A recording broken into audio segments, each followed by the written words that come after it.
Hello, everyone. My name is Geffrye Parsons. I use he, him pronouns.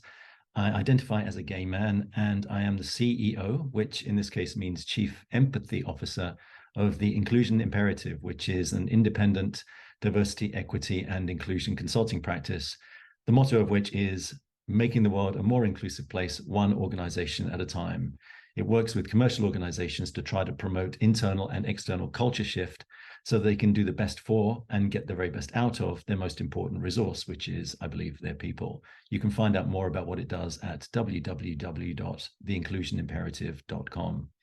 Now, my own personal passion for inclusion in and out of the workplace has grown and evolved during the course of a 35-year career spent in front office executive roles in the world of financial services. But for half of that career, I wasn't out at work. I didn't feel psychologically safe to be able to come out of the closet.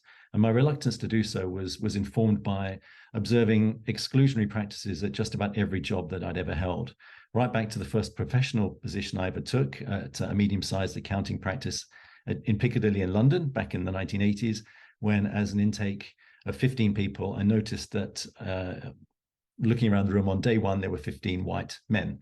Absolutely no diversity, and that was quite jarring. Subsequently, I moved to Hong Kong to work for one of the big four accounting firms, where I was fairly ruthlessly mocked by a lot of my colleagues, and in fact, some of my bosses, for my very vocal support of women's rights.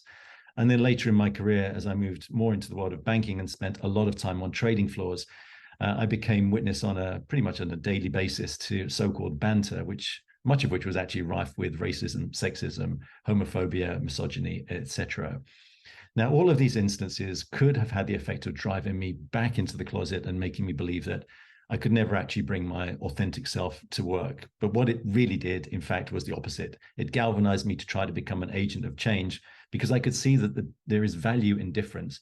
The difference of perspectives, difference of inputs creates real synergies, not just socially or personally, but also for businesses in terms of additional productivity and creativity, certainly improved innovation, and very much around risk management.